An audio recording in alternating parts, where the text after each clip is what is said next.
Ang zoo ay isa sa mga popular na pasyalan para sa mga bata. Marami sa kanila ay tila ba aliw na aliw sa mga hayop na matatagpuan dito.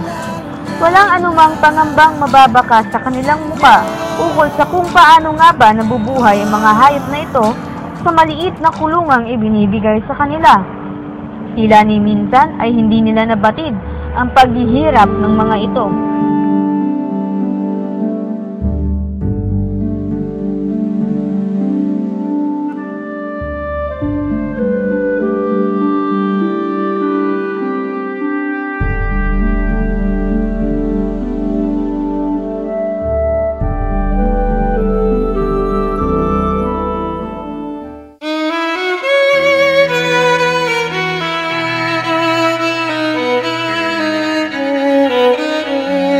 Maraming klase ng hayop ang matatagpuan sa zoo.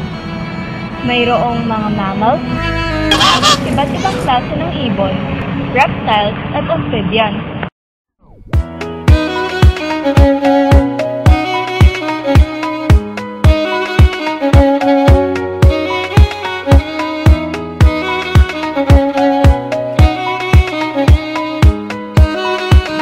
Isa sa mga pumukaw sa aming atensyon ay ang Luzon rufous hornbill na mas kilala sa tawag na kalaw. Naakit kami sa natatanging niyang hitsura. Para siyang manok na may kulay puting buntot na gawa sa balahibo, pulang bunganga at 4 na matatalim na kuko.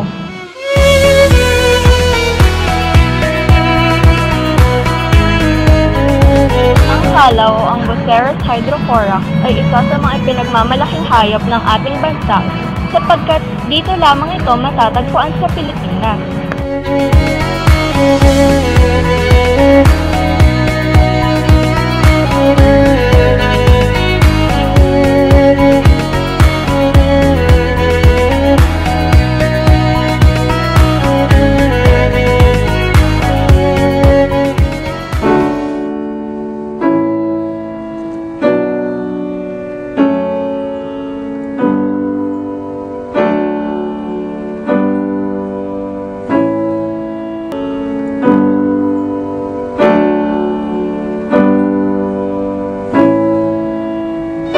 Subalit, unti-unti na silang nauubos.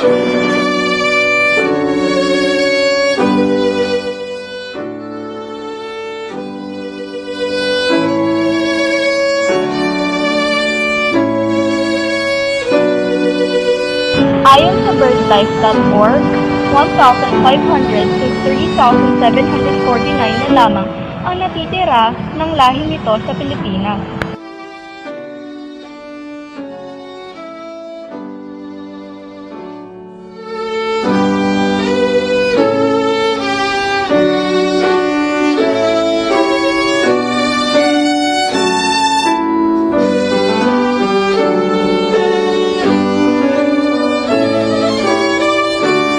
Natuklasan rin namin ang ilang sa mga dahilan kung bakit nauubos na ang kalaw.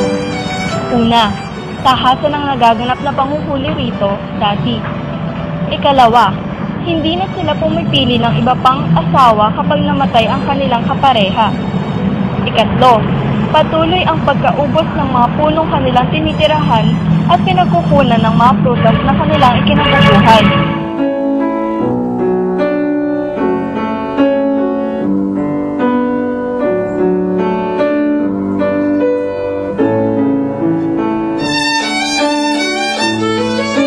Ang mga bata, malayang nakapaglalaro sa mundo nilang walang kasing kulay.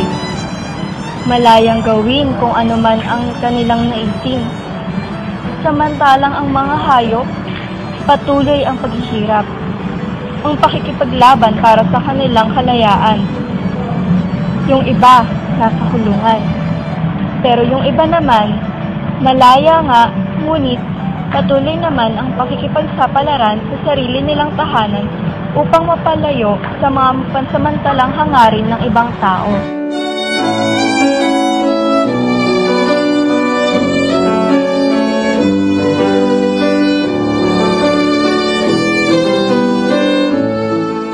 Ikinukulong natin ang mga hayop sa zoo upang masilayan ng marami. Ngunit, ito ba talaga ang makapagpapabuti sa kanila at sa atin?